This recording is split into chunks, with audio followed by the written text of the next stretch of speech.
Good morning. मैं are के श्रीवास्तव। आज के न्यूज़पेपर की इम्पोर्टेंट कटिंग्स जो आपके लिए प्रीलिम्स और मेंस दोनों की दृष्टि से इम्पोर्टेंट हैं।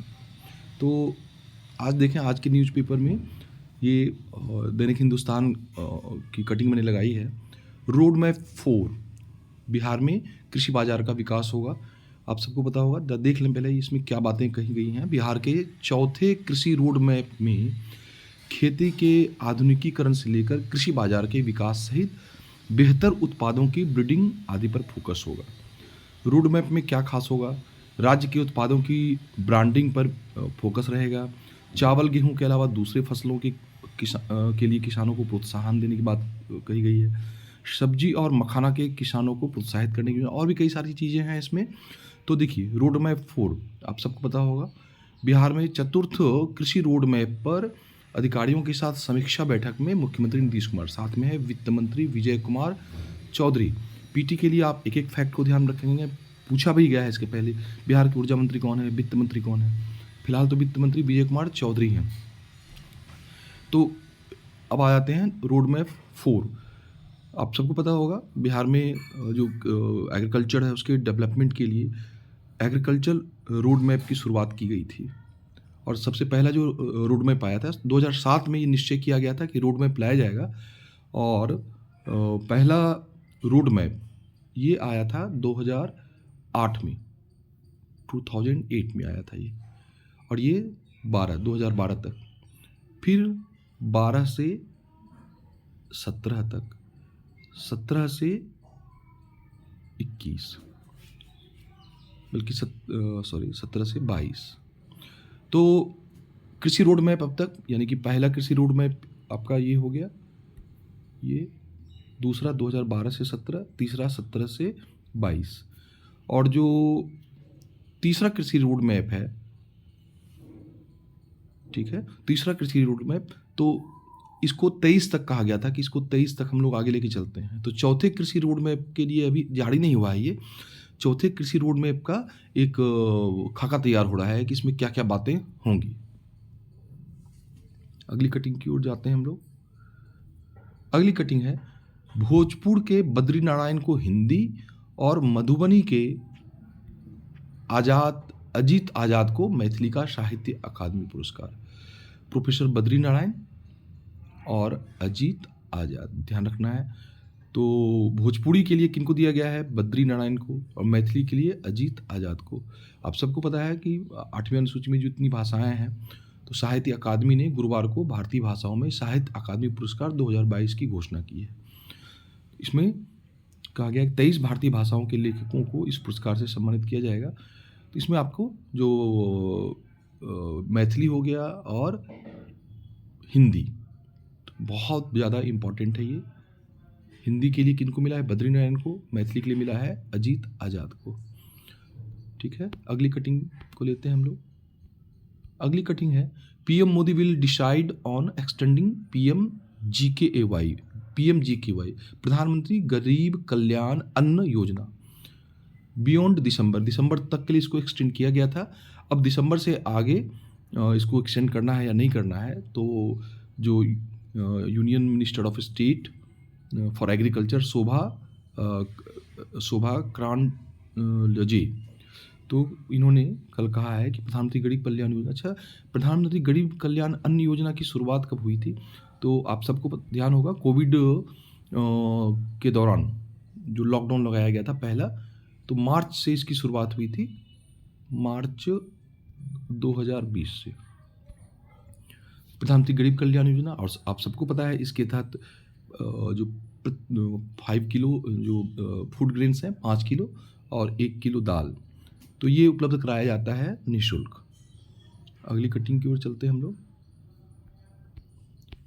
अगली कटिंग मैंने ली है, ये है नवीकरणीय ऊर्जा क्षेत्र में आएगा 25 अरब डॉलर का निवेश, renewable energy.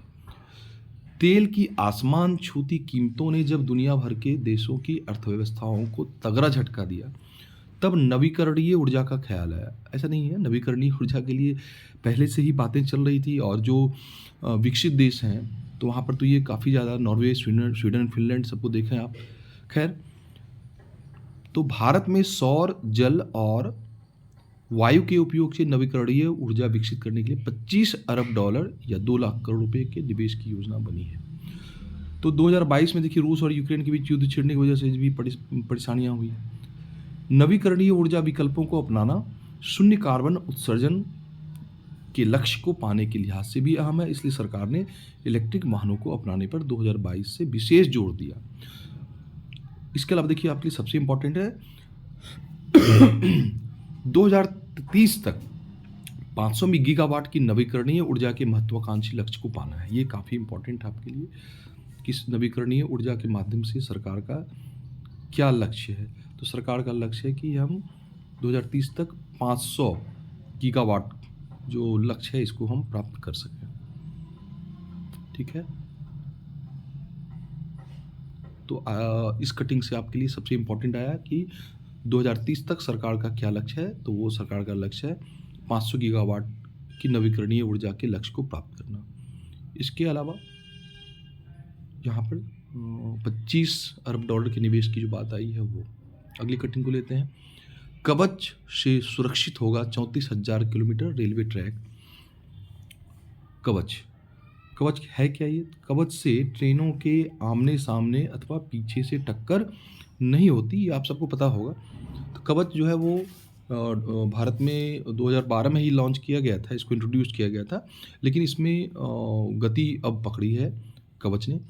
Train collision avoidance system पर आधारित है ये, जो आधुनिक तकनीक का इस्तेमाल करके ट्रेनों के कोलिजन से बचाया जाता है। कवच इंपॉर्टेंट रखना है, कवच क्या है। इकोनॉमी से एक न्यूज़ है, India has imposed an anti dumping, यहाँ देखिए एक टर्म है एंटी डंपिंग। तो India has imposed an anti dumping duty on stainless steel, seamless tubes and pipe imports from China for 5 years to remove injury to the domestic industry. देखिए सब चीज़ तो इसमें दिया ही हुआ है। उद्देश्य क्या है इसका? उद्देश्य है कि जो हमारा डोमेस्टिक इंडस्ट्री है उसको जो डैमेज हो रहा है, वो जो डैमेज्ड हो रहा है, तो उसके लिए यहाँ पर मेरा उद्देश्य यहाँ पर क्या है? यहाँ पर मेरा उद्देश्य है इस कटिंग को लाने का कि जो डंपिंग होती है, डंपिंग तो ये सब आप लोग जानते हो। तो डंपिंग क्या होता है आप सबको पता है कि किसी देश के द्वारा, किसी कंट्री के द्वारा दूसरे देश में अपने जो प्रोडक्ट हैं उनको काफ़ी कम कॉस्ट पे बेचना, कम मार्जिन पे बेचना, तो ये डंपिंग कहलाता है।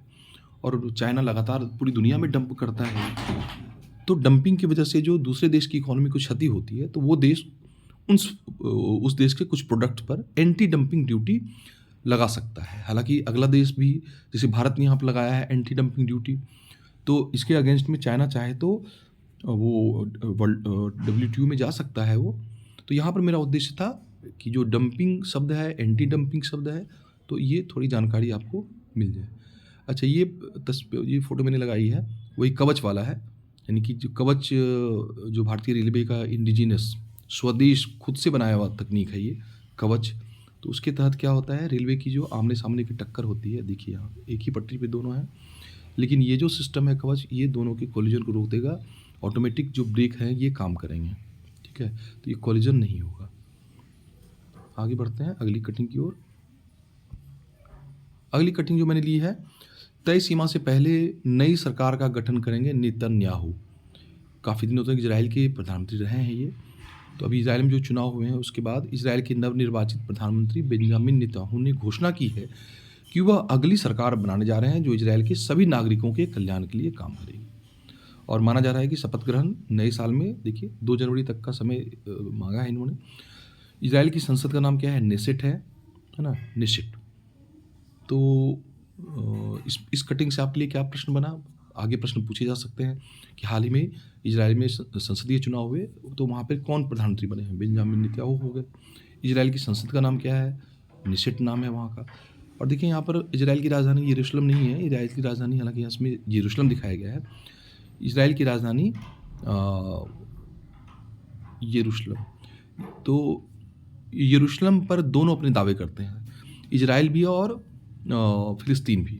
तो फ़िलिस्तीन इसे अपनी राजधानी मानता है और फिलहाल इजराइल की राजधानी तेल अवीव है। हालांकि कुछ देशों ने, अमेरिका सहित कुछ देशों ने मान्यता दी है यरूशलेम को कि नहीं, इजराइल की राजधानी यरूशलेम ही है। खैर, अगली कटिंग ये बेंजामिन नेतन्याहू की तस्वीर है। भारत ब्रिटेन एफटीए पर छठे दौर की वार्ता संपन्न। एफटीए यानी फ्री ट्रेड एग्रीमेंट। तो भारत और ब्रिटेन आप सबको पता है, ऑस्ट्रेलिया के साथ हमारा समझौता पूरा हो गया है, बस उस पर अनाउंसमेंट होने वाले हैं 2-4 दिनों में। और अब ब्रिटेन, अगली कड़ी में ब्रिटेन के साथ हमारा, तो यदि सब कुछ ठीक रहता तो दिवाली तक हम लोगों ने लक्ष्य तय किया था कि दिवाली तक अगर ऋषि सुनक पहले आ जाते तो शायद दिवाली तक हो जाता हमारा। खैर, तो भारत और ब्रिटेन के बीच मुक्त व्यापार समझौते को लेकर छठे दौर की वार्ता संपन्न हो गई और माना जा रहा है कि 2023 में 7वें दौर की बातचीत शुरू होगी। देखिए, है ना, 7वें दौर की बातचीत 2023 में हो सकती है शुरुआत। इसके बाद फिर कनाडा के साथ भी हमारा है, कनाडा के साथ भी जो एफटीए है उस पर बात चल रही है। तो आज के न्यूज़पेपर के लिए इतनी कटिंग थी, रोड मैप पे बात हुई, और जो साहित्य अकादमी पुरस्कार है, प्रधानमंत्री गरीब कल्याण अन्न योजना है, रिन्यूएबल एनर्जी है, कवच पर चर्चा हुई और एंटी डंपिंग ड्यूटी पे चर्चा हुई। कवच क्या होता है, कैसे काम करता है, वो बेंजामिन नेतन्याहू पर चर्चा हुई। आज के लिए इतना काफ़ी है। डेली न्यूज़पेपर कटिंग में डालता हूँ और सारे न्यूज़पेपर से जो मुझे इंपॉर्टेंट लगता है कि आपके एग्ज़ाम के लिए, खासतौर पे पीटी के लिए, करंट आपका एक भी नहीं छूटे, तो उस उद्देश्य से मैं इसे लाता हूँ। आप मेरे जो ऑडियो है और जो यहाँ पे पेपर की कटिंग है, दोनों से आप नोटबुक बना लें और उसमें सबको नोट करते चलें, तो एक अच्छा खासा तैयार हो जाएगा वो आपके पास। आज के लिए इतना रहने देते हैं। Thank you.